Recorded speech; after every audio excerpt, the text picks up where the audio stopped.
হে তরুণ যুবকেরা, হে আমার বন্ধুরা, শুনে রেখে দিন বাবা, জেনে রেখে দেন, বান্দা যদি ইচ্ছাকৃতভাবে নামাজ যদি তুমি ছেড়ে দাও, তাহলে আমার আল্লাহ তোমার জন্য দুনিয়াতে আখিরাতে আমার আল্লাহ কবরে সব মিলিয়ে বেনামাজির জন্য 14টা শাস্তি রেখে দিয়েছেন। হে তরুণ যুবকেরা, যারা বেনামাজি হবে তাদের জন্য 14টা শাস্তি নির্দিষ্ট হবে। তার মধ্যে বাবা দুনিয়ার জমিনে 5টা শাস্তি দেওয়া হবে, মওতের সময় 3টে শাস্তি দেওয়া হবে, কবরে গেলে 3টে শাস্তি দেওয়া হবে, আর কিয়ামতের দিনে 3টে শাস্তি দেওয়া হবে। এই মোট 14টা শাস্তি বেনামাজিকে দেওয়া হবে। অনেকে আছে শুধু জুম্মার দিনের নামাজি, আছে না নাই? খালি 2 রাকাত পরে আর হাওয়া হয়ে যায়, সারাক্ষণ বাঁশবাগানের ঝাড়ে বসে বসে ফ্রি ফায়ার চালাচ্ছে।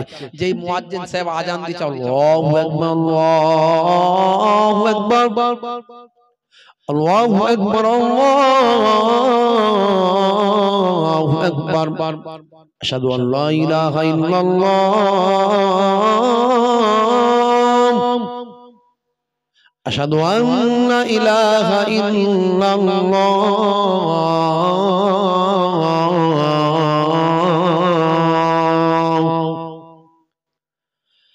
আশহাদু আন্না মুহাম্মাদার রাসূলুল্লাহ,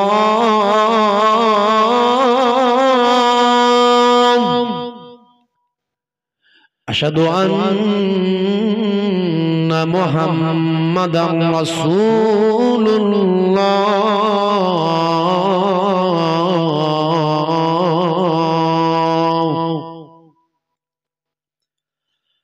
হাইয়া আলাস সালাহ,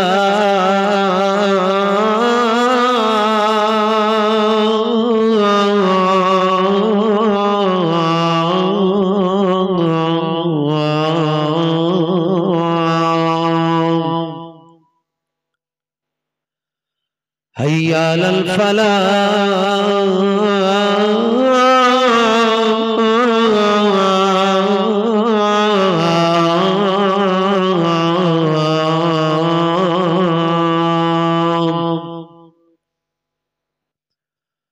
আল্লাহু আকবার, আল্লাহু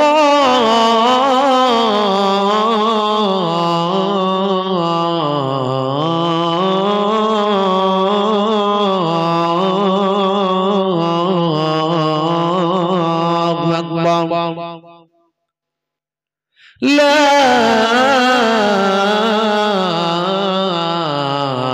ইলাহা ইল্লাল্লাহ। মুয়াজ্জিনের আজান শুনে মুসলমানের ছেলে বাঁশবাগানের ঝাড় থেকে ফ্রি ফায়ার খেলা বন্ধ রেখে কোন রকমে এসে একটা জুতো হাওড়া একটা শিয়ালদায় ছুটে এসে কোন রকমে মসজিদের সবার কাঁধের উপর দিয়ে ডিঙিয়ে ডিঙিয়ে সামনে সরু জায়গাটায় গিয়ে ঘপ করে বসে দুদিকটা ঠেলে ধরে জায়গাটাকে বের করে নেয়। বুঝতে পারছো? স্কিন টাইট গেঞ্জি, স্কিন টাইট প্যান্ট, যেই রুকুতে গেল প্যান্ট নিচের দিকে নেমে গেল, গেঞ্জি উপর থেকে উঠে গেল, শিয়ালদার বর্ডার দেখা গেল। সর্বনাশ! কি রে ভাই, 2 রাকাতের নামাজি ঠকাঠক সিজদা মারে আর ঘর চলে যায়, বলে আমি নামাজ পড়ি। আবার কিছু ছেলে আছে দেখবেন 3%, 4%, 5% এমন লোক আছে এলাকায় যারা জুম্মার দিনে 2 রাকাত নামাজ পড়তে যায় না। আপনাদের দিকে আছে কিনা জানি, আছে নাকি? না এরকম, তাই তো? ওইদিকে আমাদের দিকে আছে, জুম্মার দিনে 2 রাকাত নামাজ পড়তে যায়। 22 রাকাত তো দূরের কথা, সব নামাজ বাদ, 2 রাকাত যে ফরজ নামাজ সেটাও বাদ, তাও পড়তে যায় না। ওরা কি করে? নামাজ পড়ি না, পড়ি তো। কবে পড়িস? বলি ঈদে আর বকরা ঈদে পড়ি। ওরা হচ্ছে বছরে 2 বার নামাজ পড়ে। বুঝতে পারছো? তো আল্লাহ বলবে, আয় তোরা 2 বার যখন বছরে নামাজ পড়েছিস, তোদের জন্য 2 দিন না হলে জাহান্নামের শাস্তিটা ছাড় দিয়ে দেবো। বাকি 365 দিনে সব দিন জাহান্নামের আগুনে পোড়াবো, আর 2 দিন ছাড় দেবো। 2 দিন নামাজ পড়েছিস। আর তোরা সপ্তাহে 1 দিন করে পড়েছিস, তোদের 6 দিন করে জাহান্নামের আগুনে চোবানো হবে আর একদিন করে তোদের ছাড় দেয়া হবে। যা, তার বেলায় বলবে সর্বনাশ। হে তরুণ যুবকেরা, হে আমার বন্ধুরা, হে আমার মুরব্বিয়ানেরা, শুনে রেখে দিন বাবা, জেনে রেখে দেন, দিনে রাতে 24 ঘন্টা বাবা, 1 ঘন্টা যদি নামাজে দেওয়া হয় 12 মিনিট করে সময় লাগবে।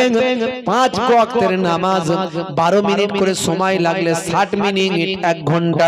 এই 1 ঘন্টা যদি আপনি 5 ওয়াক্ত নামাজে দেন, হে তরুণ যুবকেরা, আমার আল্লাহর পক্ষ থেকে আওয়াজ দিয়ে বলা হয়, বান্দা যদি তুমি নামাজে আসো, হে মুয়াজ্জিন বলে দাও হাইয়া আলাস সালাত, বান্দা তুমি নামাজের দিকে এগিয়ে আসো, বান্দা তুমি সালাতের দিকে এগিয়ে আসো।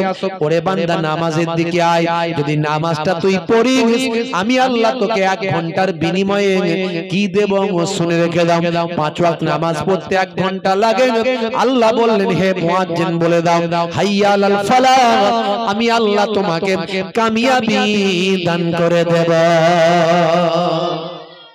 1 ঘন্টা নামাজ যে দিলে 23 ঘন্টা সাকসেসফুল করবেন কে? যারা বলেন কে? যদি কেউ ইচ্ছাকৃত হবে নামাজ ছেড়ে দেয়, হাদিস শরীফ থেকে প্রমাণ পাওয়া যায় 14টা শাস্তি তার জন্য আল্লাহ নির্দিষ্ট করে দেন। তার মধ্যে 5টা হলো দুনিয়াতে। 1 নাম্বার, বেনামাজির জন্য আমার আল্লাহ 5টা শাস্তি দুনিয়াতে নির্দিষ্ট করেছেন। তার মধ্যে প্রথম দেখা যাবে যেটা, সেটা হলো বেনামাজির চেহারাতে নেককারের জ্যোতি থাকবে না। নেক বান্দার একটা চেহারায় জ্যোতি থাকে বাবা, নেক বান্দার চেহারাটা একটা উজ্জ্বল হয়, মুখ দেখে বোঝা যায় মানুষটা ভালো মানুষ। আবার কোন মানুষকে মুখ দেখলে বোঝা যায় লোকটা কিন্তু ভয়ঙ্কর খাতারনাক লোক, তার মানে মানুষ তার থেকে ভয় পায়, দূরে থাকে। হে তরুণ যুবকেরা, এরই জন্য ইংরেজিতে বলা হয় face is the mirror of mind, বা আমার ফেসটা হলো, চেহারাটা হলো মাইন্ডের একটা আয়না, মাইন্ডের মস্তিষ্কের একটা মিরর। মিরর মানে হলো আয়না।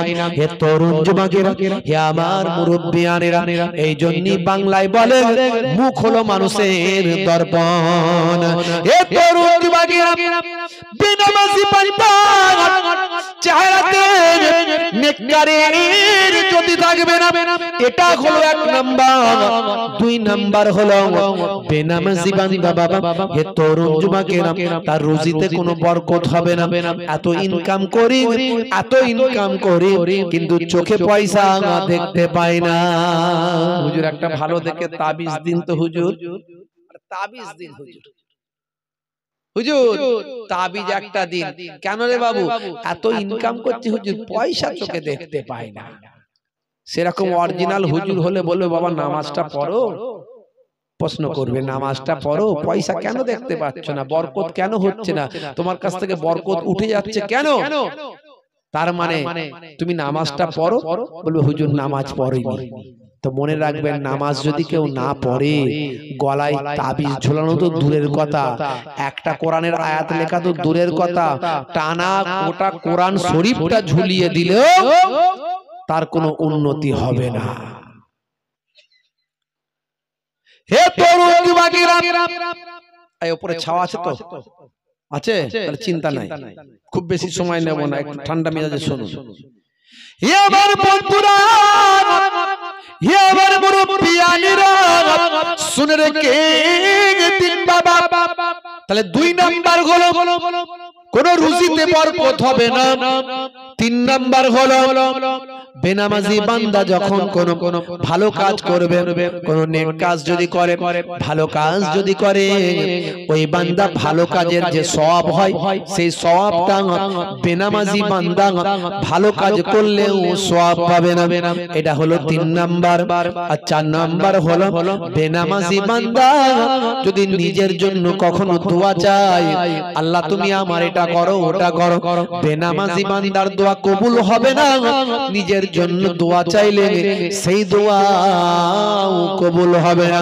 আর 5 নাম্বার হলো বেনামাজি বান্দার জন্য কোন নেক বান্দা, ওলি বান্দা, আলেম বান্দা যদি দোয়া চায়, আল্লাহ অমুকের তুমি ভালো করো, অমুকের বরকত দাও, অমুকের উন্নতি দাও, সেই বান্দা যদি বেনামাজি হয়, কোন ভালো মানুষ, আল্লাহর নেক বান্দা, ওলি বান্দার দোয়া তার জন্য কবুল হবে না। এই 5টা শাস্তি বেনামাজি বান্দার জন্য আমার আল্লাহ দুনিয়াতে দিয়েছে।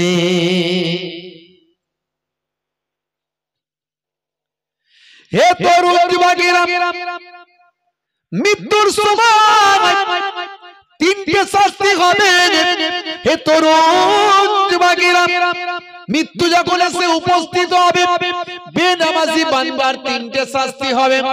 তার মধ্যে একটা শাস্তি হবে বেনামাজি বান্দা। বাবা, হে তরুণ যুবকেরা, হে আমার বন্ধুরা, শুনে রেখে দিন বাবা, জেনে রেখে দেন, বেনামাজি যখন মওতটা হবে, এই মওতের সময় জিল্লাতের সঙ্গে, অপমানের সঙ্গে, ভাই আমার তার মওতটা হবে। মওতটা হবে অপমানের সঙ্গে, জিল্লাতের সঙ্গে, অসম্মানের সঙ্গে তার মৃত্যু হবে। বাবা, মানুষ তাকে বুঝতে পারবে কত অসম্মানের সঙ্গে তার মওত হলো। এটা হলো 1 নাম্বার। আর 2 নাম্বার হলো বেনামাজি বান্দা যখন মারা যাবে, তখন তার ক্ষুধার যন্ত্রণা অনেক বেড়ে যাবে। তার মনে হবে এত ক্ষুধা লেগেছে, এত ক্ষুধা লেগেছে, এত ক্ষুধা লেগেছে, যেন মনে হয় সব খাবার আমি খেয়ে নেব। কিন্তু মনে রাখবে, ক্ষুধা লাগলে খাবার তার পেটে যাবে না। খাবার সরঞ্জাম, খাবার সাপ্লাইকারী ফারিস্তা এসে বলবেন, হে বেনামাজি, তোমার ক্ষুধা লেগেছে, আমি দুনিয়ার সমস্ত জায়গায় তন্ন তন্ন করে তোমার ক্ষুধার জন্য খাবার খুঁজলাম, কিন্তু না না না, তোমার জন্য কোনো একটুও খাবার আমি জোগাড় করতে পারলাম না। মানুষ মুখে খাবার দেবে, খাবার কিন্তু ভিতরে ঢুকবে না, খাবার তার মুখ থেকে বাইরে বেরিয়ে যাবে। অর্থাৎ বেনামাজি বান্দা ক্ষুধার যন্ত্রণায় মারা যাবে। আর 3 নাম্বার হলো তার পিপাসা অবস্থায় মারা যাবে। প্রচন্ড পিপাসা অবস্থায় থাকবে, তাকে এত পানি পিপাসা পাবে, এত পানির তেষ্টা পাবে, মনে হবে আমি সমুদ্রের পানি খেয়ে নেব। পানির সাপ্লাই করা ফারিস্তা, যিনি পানি সাপ্লাই দেন মানুষকে, সেই ফারিস্তা অনেক তন্ন তন্ন করে খুঁজবে, কোথাও পানি তার জন্য নাই।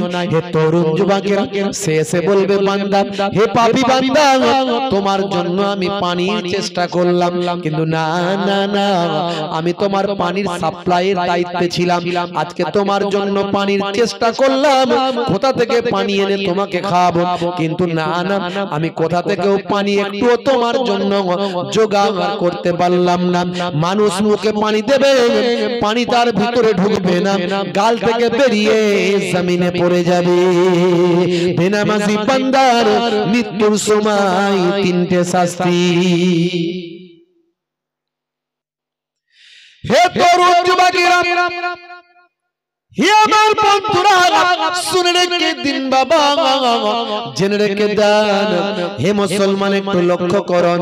আর কবরে দেওয়ার পরে বেনামাজির হবে 3টে শাস্তি। 1 নাম্বার শাস্তি হলো কবরের মাটিটা এমন সংকীর্ণ হবে, একদিকের মাটি আর একদিকের সঙ্গে এমন ভাবে পিষে যাবে। ভাই আমার, হাদিসে বলা হয়েছে, হাদিস পাকের মধ্যে দেখা যায়, ভাই আমার, মৃত ব্যক্তির একদিকের পাঁজরটা, একদিকের পাঁজরের হাড় অন্যদিকের পাঁজরের মধ্যে ঢুকে যাবে, এইভাবে তাকে পুরো পিষাই করে দেওয়া হবে। আবার সে বাবা মাটি সরে যাবে, আবার সে বাবা গোটা হয়ে যাবে, আবার পিষাই করা হবে। হে তরুণ যুবকেরা, হে আমার বন্ধুরা, কবরের মাটি সংকীর্ণ হয়ে পিষাই করে ফেলবে, এটা হলো 1 নাম্বার শাস্তি।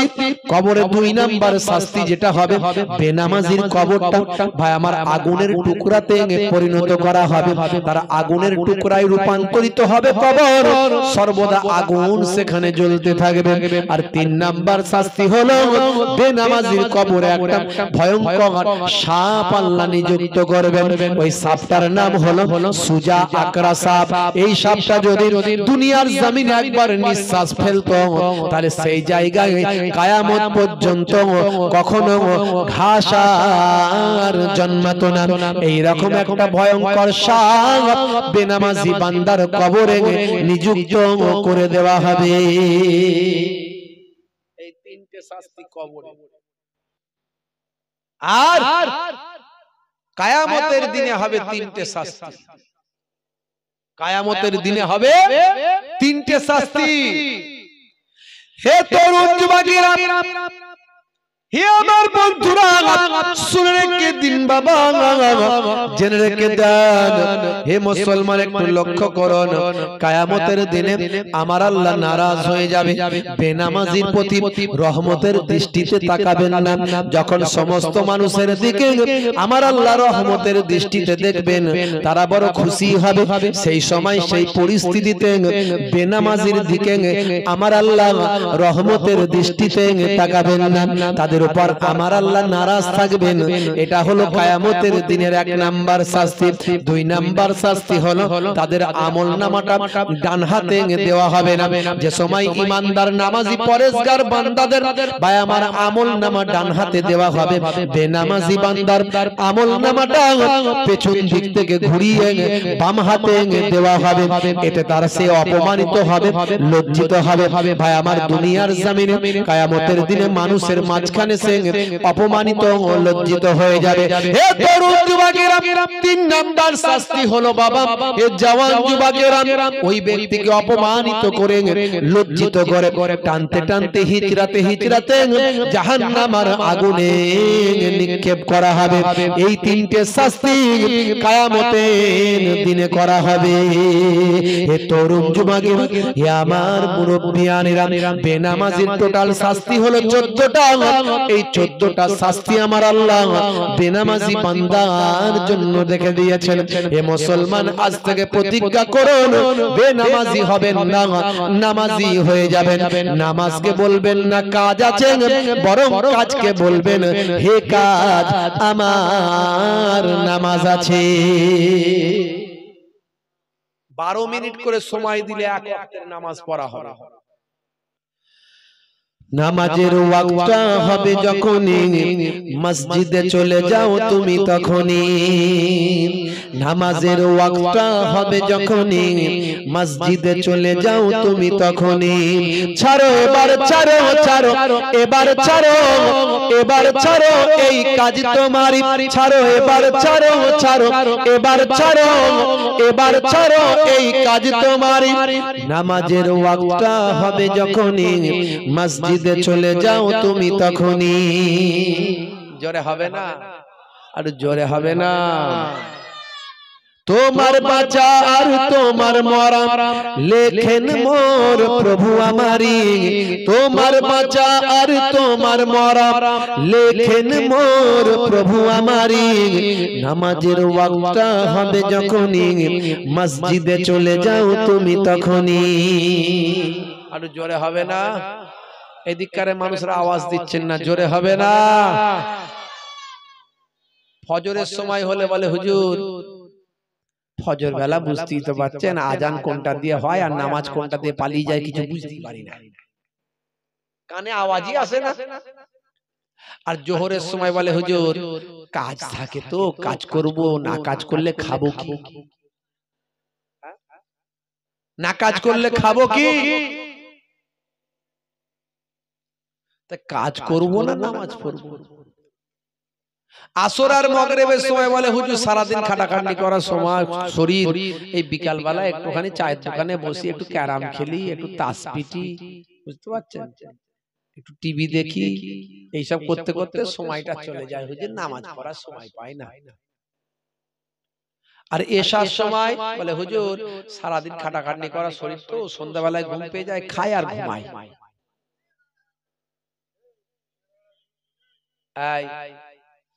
তোমাকে স্টেজে তুলে দেবো, ঘর চলে যাও, চলে যাও, বিরিয়ানি খাওয়ার সময় চলে আসো, চলে যাও, ওকে ধরে বিরিয়ানি ঘর পাঠিয়ে দাও তো। একটা কথা বললে বাইরে পাঠিয়ে দেবো সোজা।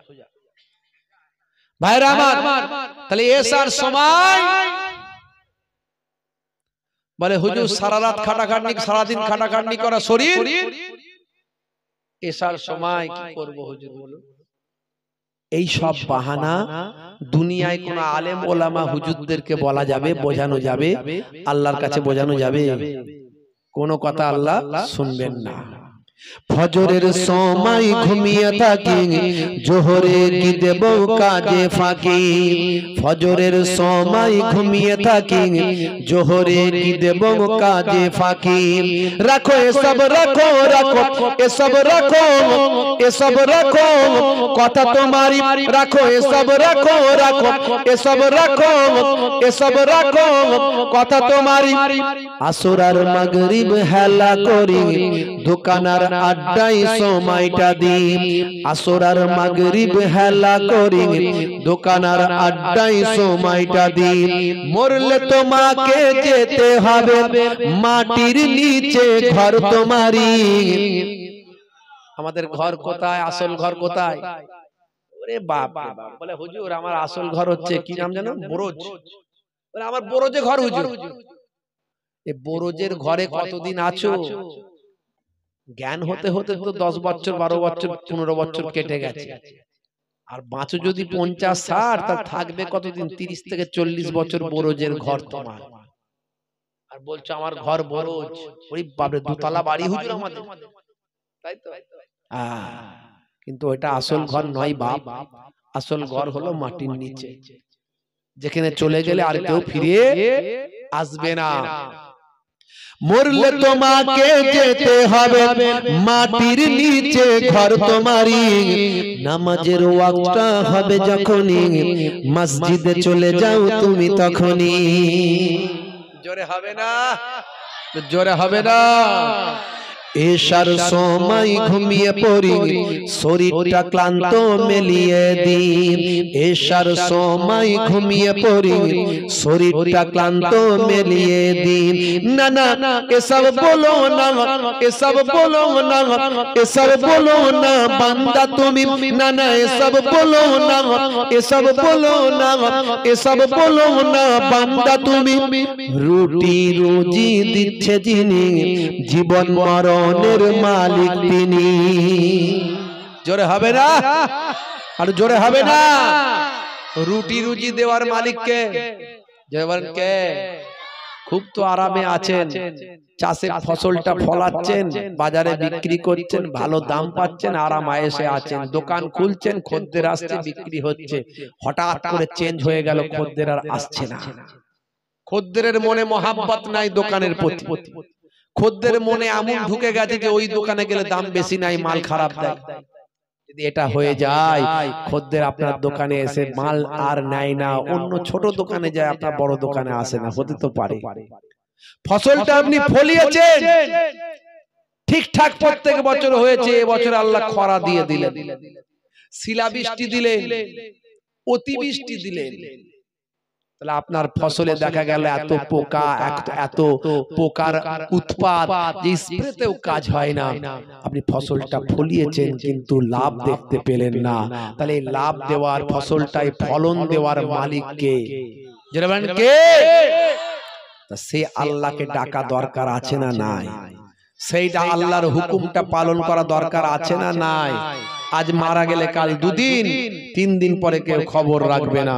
তাই আমি এখানে লিখেছি, রুটি রুজি দিচ্ছে যিনি, জীবন মরণের মালিক তিনি। রুটি রুজি দিচ্ছে যিনি, জীবন মরণের মালিক তিনি। তোমায় আমায় জীবন দিয়ে ভালো রেখেছেন প্রভু আমারি। জোরে হবে না? তোমায় আমায় জীবন দিয়ে ভালো রেখেছেন প্রভু আমারি। নামাজের ওয়াক্তটা হবে যখনই, মসজিদে চলে যাও তুমি তখনই। বলেন না ইনশাআল্লাহ? বলেন ইনশাআল্লাহ। আজ থেকে প্রতিজ্ঞা করুন নামাজ পড়ব। বলেন আমরা নামাজ পড়ব। সবাই বলেন ইনশাআল্লাহ, আজ থেকে প্রতিজ্ঞা করছি আমরা নামাজ পড়ব। যদি বলেন নামাজ পড়ব, কারা কারা নামাজ পড়বেন হাত তুলে দেখান তো দেখি। মাশাআল্লাহ, যারা হাত নামিয়ে রাখবেন তারা আল্লাহর কাছে কিন্তু ছবি উঠে যাচ্ছে। আল্লাহ বলে তারা নামাজ পড়বি না ক্যান্সার দেবো। হতে পারে তো নাকি? নামাজ পড়বি না হার্ট অ্যাটাক দেবো, নামাজ পড়বি না অ্যাক্সিডেন্টে মরবি। হতে পারে না? পারে না? এই কারা কারা নামাজ পড়বেন হাত তুলে দেখান তো দেখি। মাশাআল্লাহ, নারে তাকবীর। ভাইরা আমার প্রায় সবাই হাত তুলেছি, কিন্তু এই ক্যামেরায় উঠেছে। কার ক্যামেরায়? কার ক্যামেরায়? আল্লাহর ক্যামেরায় উঠেছে। আল্লাহর সঙ্গে দুনিয়ার মানুষ সঙ্গে চিটিংবাজি করলে তো বাঁচা যেতে পারে, আল্লাহর সঙ্গে চিটিংবাজি করলে বাঁচা যাবে? বাঁচা যাবে? ঘুরিয়ে বিপদ পড়বে। বাপজি আমার কাল থেকে নামাজে দাঁড়াবেন সবাই। হে তরুণ যুবকেরা, হে আমার বন্ধুরা, হে আমার মুরব্বিয়ানেরা, শুনে রেখে দিন বাবা, আল্লাহর নির্দেশ অনেক আছে। নামাজ আছে, রোজা আছে, হজ আছে, যাকাত আছে। হারাম থেকে, হারাম পথ থেকে ফিরে এসো, হালাল পথে চলো। বিভিন্ন রকম ভাই আমার সুদ খেও না, ঘুষ খেও না, তারি খেও না, জুয়া খেলো না, জেনা ব্যভিচার থেকে দূরে থাকো। এই সব কিছু আল্লাহর নির্দেশ। কার নির্দেশ? এগুলো মানতে হবে। তবে নামাজ যদি আপনি পড়েন, সব নির্দেশ মোটামুটি মানা হয়ে যাবে। কারণ নামাজ যদি আপনি পড়েন, অন্যায়, অত্যাচার, অবিচার, পাপ আপনার কাছ থেকে দূরে সরে যাবে। এর জন্য আমার আল্লাহ কোরআন মাজিদের মধ্যে জানিয়ে দেন, হে দুনিয়ার মানুষ শুনে রেখে দাও, হে আমার বন্ধু জেনে রেখে দাও, ইন্নাস সালাতা তানহা আনিল ফাহশাই ওয়াল মুনকার, নিশ্চয় নামাজ তোমাকে অশ্লীলতা, অন্যায় থেকে দূরে সরিয়ে দেবে। নামাজ পড়লে তুমি অটোমেটিক পাপ মুক্ত হয়ে যাবে, পাপ তোমার কাছ থেকে সরে চলে যাবে, ম্যাক্সিমাম পাপটা। হে তরুণ যুবকেরা, এবার আসুন বিশ্ব নবীর সুন্নাত। বিশ্ব নবী আমার বলে, শুনে রেখে দাও, যে নবী আপনারা আমার জন্য হাসরের ময়দানে সুপারিশ করবেন, যে নবী দুনিয়ার জমিনে আপনারা আমার জন্য কত কান্না কেঁদেছেন, যে নবী উম্মত যাতে জান্নাতে যায় তার জন্য কত ঘাত প্রতিঘাত সহ্য করেছেন, যে নবী আপনারা আমার জন্য কাল কিয়ামতের দিনে উম্মতি উম্মতি করে আল্লাহর দরবারে মোনাজাত করতে থাকবেন, যে নবী ছাড়া উম্মতে মুহাম্মাদীর সুপারিশকারী আর কেউ হবে না। হে তরুণ যুবকেরা, হে আমার মুরব্বিয়ানেরা, শুনে রেখে দিন বাবা, জেনে রেখে দিন বাবা, সেই নবী বলেন, হে দুনিয়ার মানুষ, আমি তোমাদেরকে কোরআন এনে দিয়েছি, আমি তোমাদেরকে আল্লাহর বাণীটা পৌঁছে দিয়েছি, আমি তোমাদেরকে দ্বীন শিখিয়ে দিয়েছি। শুনে রেখে দাও, জেনে রেখে দাও, আমার নির্দেশ মানা, আমার সুন্নত মানা তোমাদের জন্য জরুরি। আমার আল্লাহ আমার সুন্নত গুলোকে মানার জন্য নির্দেশ দিয়েছেন। হে তরুণ যুবকেরা খেয়াল করুন, হে বন্ধুরা একটুখানি খেয়াল করুন। বাবজি আমার আপনার নবী বিশ্ব নবী আমার বললেন, তোমরা আমাকে ভালোবাসো, যদি সত্যি ভালোবাসো মনে রাখবে আমাকে ভালোবাসা তোমাদের ঈমান। যদি তোমরা আমাকে সবের থেকে বেশি ভালোবাসতে পারো, লা ইউমিনু আহাদুকুম হাত্তা আকুনা আহাব্বা ইলাইহি মিন ওয়ালিদিহি ওয়া ওয়ালাদিহি ওয়ান নাসি আজমাইন, যতক্ষণ পর্যন্ত তোমরা তোমাদের বাপ মা, সন্তান সন্ততি, ছেলে মেয়ে, আলাউলাদ, বাপ মা, সন্তান সন্ততি, আলাউলাদ, সন্তান সন্ততি থেকে, মাল মাতার থেকে আমি রাসূলকে বেশি বেশি ভালো না বাসতে পারো, ততক্ষণ পর্যন্ত তোমরা মুমিন হতে পারলে না। আর মুমিন হতে গেলে সমস্ত কিছুর থেকে আল্লাহর পরে দ্বিতীয় স্থান হলো আপনার আমার দয়ার নবী। সেই নবীকে সবের থেকে বেশি ভালোবাসতে হবে, ততক্ষণ পর্যন্ত যতক্ষণ না সবচেয়ে বেশি ভালো না বাসতে পারি, ততক্ষণ পর্যন্ত মুমিন হতে পারলাম না। এ তরুণ যুবকেরা, বিশ্বনবী এবার বলেন, তোমরা কি সত্যি আমাকে ভালোবাসো? যদি আমাকে ভালোবাসো মনে রাখবে বাবা, লা ইউমিনু আহাদুকুম হাত্তা আকুনা আহাব্বা ইলাইহি মিন ওয়ালিদিহি ওয়া ওয়ালাদিহি ওয়ান নাসি আজমাইন, যতক্ষণ পর্যন্ত তোমরা তোমাদের বাপ মা, সন্তান সন্ততি সবকিছুর থেকে বেশি না ভালোবাসতে পারো, ততক্ষণ পর্যন্ত মুমিন হবে না। এটা যেমন আমি তোমাদের মাঝখানে বললাম, তেমন আবার বলছি, শুনে রাখো, যারা আমাকে ভালোবাসো তারা আমার সুন্নতকে ভালোবাসতে হবে। মান হাব্বা সুন্নতি ফাকাদ আহাব্বানি, আমাকে মুখে ভালোবাসলে হবে না, আমাকে ভালোবাসতে হলে আমার সুন্নত ভালোবাসতে হবে। যে বান্দা আমার সুন্নতকে ভালোবাসলো, হে তরুণ যুবকেরা, ফামানুরা ভাই আমার, দোস্ত আমার, মান হাব্বা সুন্নতি ফাকাদ আহাব্বানি ওয়া মান আহাব্বানি কানা মাই ফিল জান্নাত, যে আমার সুন্নতকে ভালোবাসলো সে আমার সঙ্গে জান্নাতি হয়ে গেল। তাহলে আমাকে ভালোবাসা মানে আমার সুন্নতকে ভালোবাসতে হবে, আর আমার সুন্নতকে ভালোবাসলে আমার সঙ্গে জান্নাতি হবে।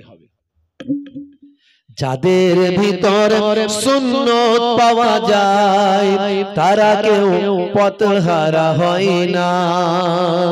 রাসূলের পথে যারা চলে দুনিয়ায় বাতিলের বাধা তারা মানে না।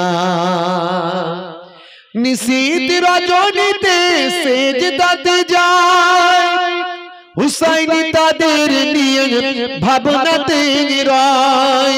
বিপদের মাঝে তারা যতই পড়ুক, বিপদের মাঝে তারা যতই পড়ুক, রাসূলের তরিকা ছাড়ে না। যাদের ভিতর সুন্নত পাওয়া যায় তারা কেউ পথহারা হয় না। রাসূলের পথে যারা চলে দুনিয়ায় বাতিলের বাধা তারা মানে না। রাসূলের সুন্নত কি সুন্নত? সবচেয়ে বড় সুন্নত হলো মুখের দাড়ি। কথা ঠিক না ভুল? সবচেয়ে বড় সুন্নত। সব সুন্নত দেখা যায় না, এই সুন্নত দেখা যায়। আপনি ডান দিকে কাত হয়ে ঘুমাচ্ছেন, এটা সুন্নত দেখা যাবে? আমরা কি দেখতে পাচ্ছি? পাওয়া যায় না। আপনি চেটে বুঝে খাওয়া সুন্নত সব সময় কি দেখা যাবে? যখন খাবেন তখন ঘরে খাচ্ছেন, সুন্নতটা আদা করছেন, সবাই দেখতে পাচ্ছে না। পায়ে গিরার উপরে পোশাক পরা সুন্নত পুরুষদের জন্য। বসে পেচ্ছাপ করা, বসে পানি পান করা, পেটটাকে তিনটে ভাগে ভাগ করে খাওয়া, ঘরটা মাঝে মাঝে ঝাড়ু দেওয়া, ছেঁড়া জামা সেলাই করা, ভাই আমার নিজে হাতে ছাগলের দুগ্ধ দহন করা, গরুর দুগ্ধ দহন করা, নিজে হাতে মাঝে মাঝে বাজারটা করে নিয়ে আসা, স্ত্রীর সঙ্গে প্রেমালাপ করা, পিতামাতার সেবা করা, এইসব নানা রকম কত সুন্নত। ভাই আমার আসসালামু কাবলাল কালাম, কথা বলার আগে দাও তুমি সালাম, এটাও নবীর সুন্নত। সালাম দেওয়া সুন্নত, জবাব দেওয়া হলো ওয়াজিব। তবে সবচেয়ে বড় সুন্নত হলো মুখের দাড়ি। আজকে আমরা 80 থেকে 90% মানুষ দাড়ি রাখে না। আমি বলবো দাড়ি তো এখন ফ্যাশন। নেতা মন্ত্রী খেলোয়াড় player Virat Kohli, Harbhajan Singh, Lionel Messi, Hashim আমলা, মঈন আলী খান, জুনায়েদ জামশেদ, আসিফ খান, রকি, এখন নায়ক গায়কেরাও সব দাড়ি রেখেছে, নবীর সুন্নত মেনেছে অনেকে, আবার অনেকে ফ্যাশন করেছে। আমরা ফ্যাশন মনে করে দাড়ি রাখবো না, দাড়িটা ছোট হোক আর বড় হোক। আজকে আমাকে একজন বলছে, আগের যে জলসায় ছিলাম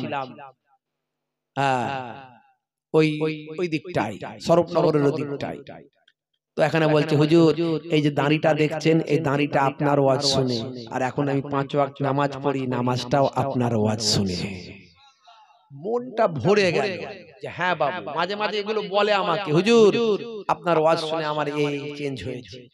বাবা এই জন্যই তো ওয়াজ, ওয়াজ শুনে যদি পরিবর্তন না হয় সে ওয়াজ শুনে কি লাভ? বন্ধুরা আমার, বলে হুজুর তার মনে আছে, বলে আপনি বলেন যে দাড়ি ছোট হোক আর বড় হোক রাখা শুরু করো, আজ ছোট আছে কাল বড় হয়ে যাবে। নেতা মন্ত্রী খেলোয়াড় প্লেয়ার নায়ক গায়করা দাড়ি রেখেছে, তোমার দাড়ি রাখতে লজ্জা কিসে? দাড়ি তো মুখের সৌন্দর্য। এখন ফ্যাশন হচ্ছে দাড়ি, তুমি ফ্যাশন মনে করে রেখো না, নবীর সুন্নত মনে করে রাখো। আজ ছোট রাখো কাল বড় হয়ে যাবে। এই অবস্থায় যদি তোমার মৃত্যু হয়ে যায়, হুজুর আপনি বলেন যে এই অবস্থায় যদি তোমার মৃত্যু হয়ে যাও, কবরে যখন দেওয়া হবে মুনকার নাকির ফারিস্তা এসে বলবে মান রব্বুকা, দেখতে পাবে মুখে দাড়ির দেখা, হতে পারে ওই দাড়িটাই হবে নাজাতের জারিয়া। আমি দাড়ি রেখে দিয়েছি, আলহামদুলিল্লাহ, খুব ভালো কথা। বন্ধুরা আমার, তরুণ যুবকেরা আমার, সবচেয়ে বড় সুন্নত মুখের দাড়ি। আমি এর আগে অনেক উদাহরণ দিচ্ছি, আজ আর দেব না। যতগুলো নবীর সুন্নত আমি বলার চেষ্টা করেছি, যতগুলো আল্লাহর হুকুম ফরজ ইবাদত বলার চেষ্টা করেছি, সবের পেছনে বিজ্ঞান আর বাস্তবতা আছে। জোরে বলুন সুবহানাল্লাহ। দরুদ শরীফ আল্লাহুম্মা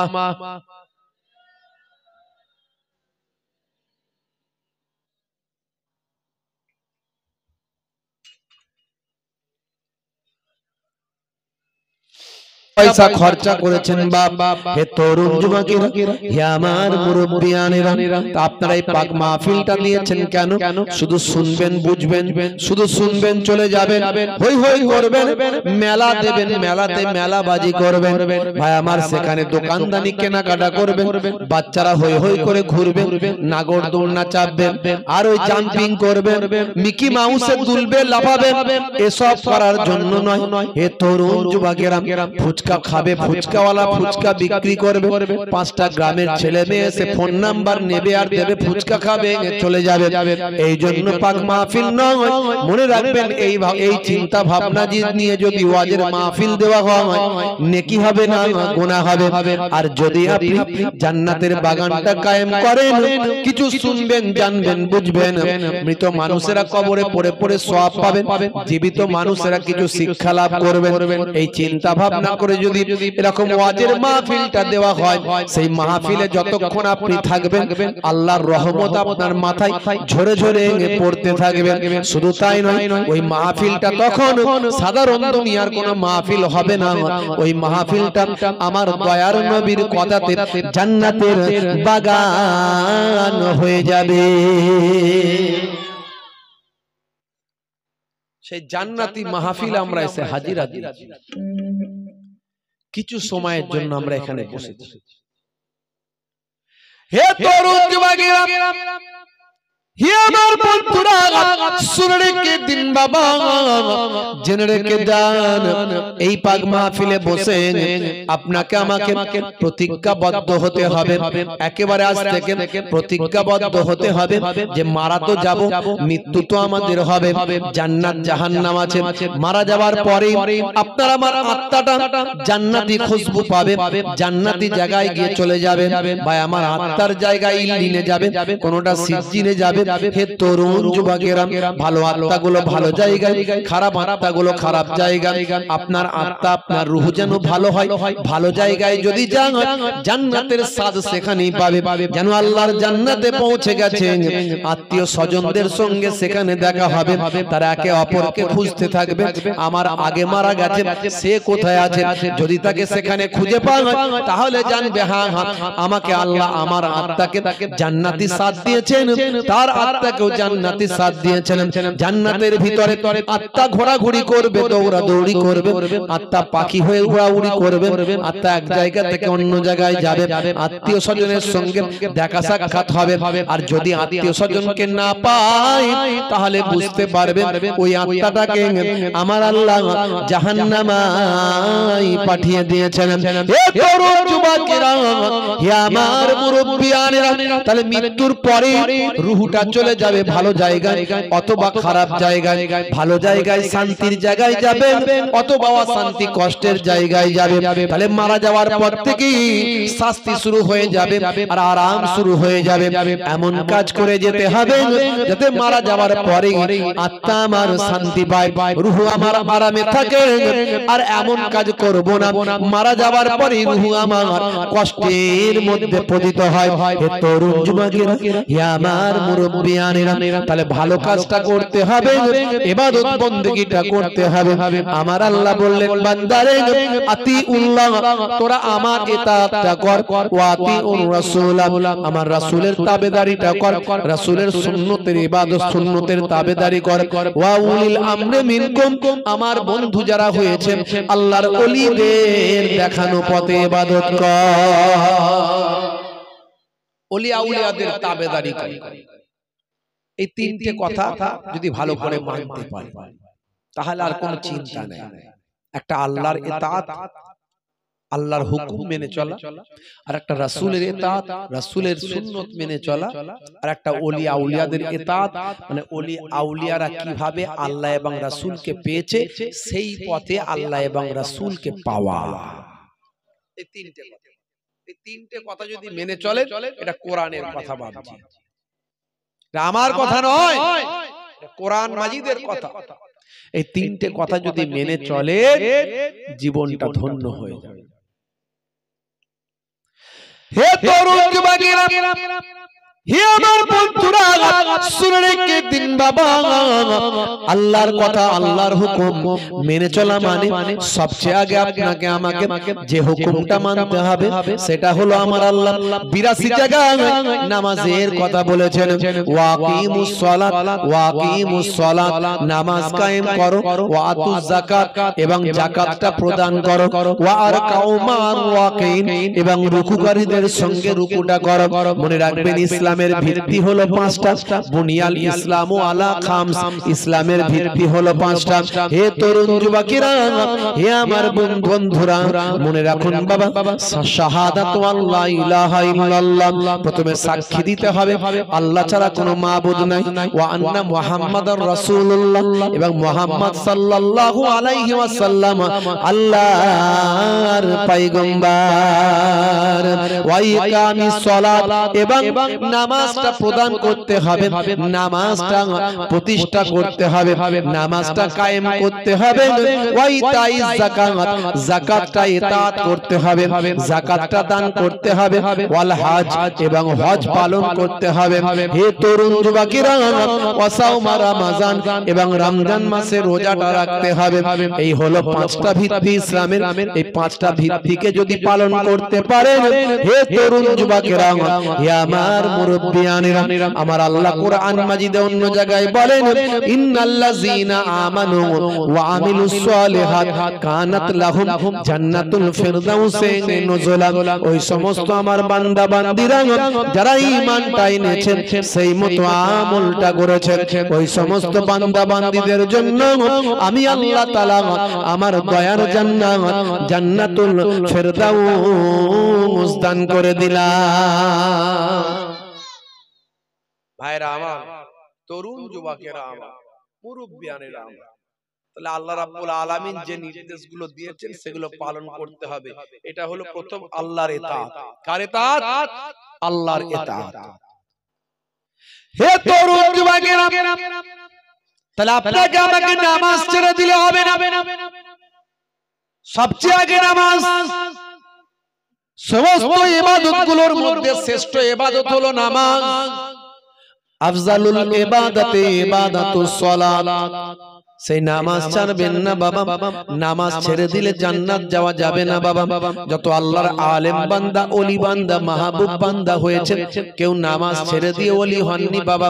যারা পীর বলে দাবি করে, হুজুর বলে দাবি করে, অথচ নামাজ পড়ে না, মনে রাখবেন তাদের থেকে বড় ভণ্ড আর কেউ হতে পারে না।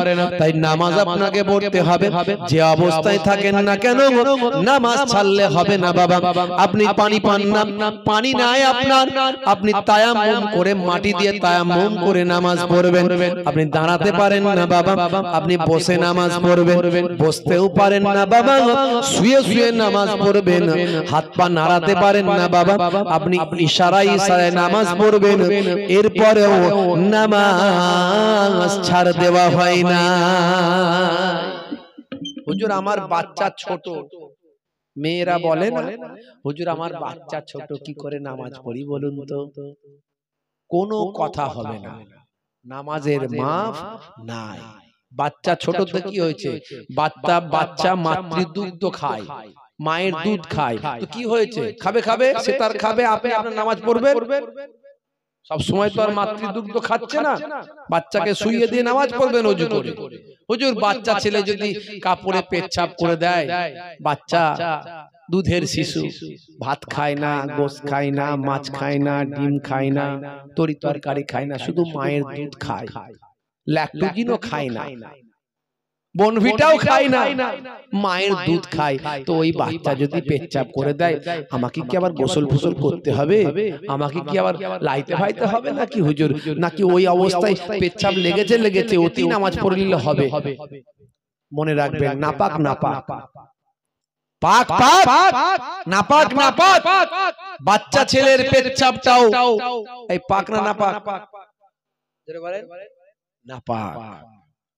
আপনার গায়ে যদি পেচ্ছাপ করে দেয়, আপনাকে গোসল করতে হবে না। আপনার কোলে পেচ্ছাপ করেছে মা, আপনি কোমর থেকে ধুয়ে ফেলুন।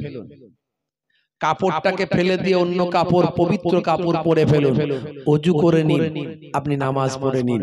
কারণ আপনার জন্য তো গোসল ফরজ গোসল নয়, এটা আপনার নাপাকি থেকে পাক হওয়ার গোসল। যেখানে নাপাক লেগেছে সেটা পাক করবেন। তাই বাচ্চা ছেলের পেচ্ছাপটাও নাপাক, তা আপনি পুরোটাই সেখানটা ধুয়ে ফেলুন। আপনার পায়ে লেগেছে পাটা ধুয়ে ফেললে হবে, কোমর ধুতে হবে না। কোমরে লেগেছে কোমর ধুতে হবে। আপনার বুকে পেচ্ছাপ করে দিয়েছে বাচ্চা, উঠে হতে পারে না? বাচ্চারা তো বুকের উপর উঠে পড়ে, বুকে শোয় না ছোটবেলায়, বাপের বুকে শুয়ে থাকে রাতের বেলা। কিছু বাচ্চা আছে দেখবেন, ওরা মায়ের কাছে থাকবে না, বাপের বুকের উপরে ঘুমাবে আর সারা রাত ধরে মুতবে বাপের বুকে। বুঝতে পারছেন? ছোটবেলায় আছে না নাই? তার বাপ চিন্তা করছে আমার কি হবে। মনে রাখবেন, বুকের উপরে ঘুমিয়েছে মানে আপনি ইচ্ছা করলে বুকে পেচ্ছাপ করেছে, মাথা নাও ধুতে পারেন, বুক পর্যন্ত ধুয়ে নিলেও আপনার পবিত্র হয়ে যাবেন। কিন্তু নামাজ ছাড় নাই। আমাদের গাড়িতে মাটি রেখে দিই, মাটি যখন পানির অসুবিধা হয়, রাস্তাঘাটে আছি, পানি পাচ্ছি না, হয়তো নামাজের টাইম পার হয়ে যাবে, ওই মাটি বের করে তায়াম্মুম করে গাড়িতে বসে বসে নামাজ পড়ো। নামাজের ছাড় দেওয়া হয়নি। দাঁড়াতে পারো না, বসে নামাজ পড়ো। বসতে পারো না, শুয়ে নামাজ পড়ো। শুয়েও নামাজ পড়তে পারো না, হাত পা নাড়তে পারো না, ইশারায় ইশারায় নামাজ পড়ো। এক ওয়াক্তের নামাজ ইচ্ছাকৃতভাবে ছেড়ে দিলে বান্দা তোমাকে ৮০ বার জাহান্নামের আগুনে চোবানো হবে। যে আগুনে, যে জাহান্নামের আগুনে একটা ঢিল ফেললে, ইট ফেললে, ভাই আমার বহু বছর সময় লাগবে তার তলদেশে পৌঁছাতে। সেই জাহান্নামের আগুন ভয়ঙ্কর।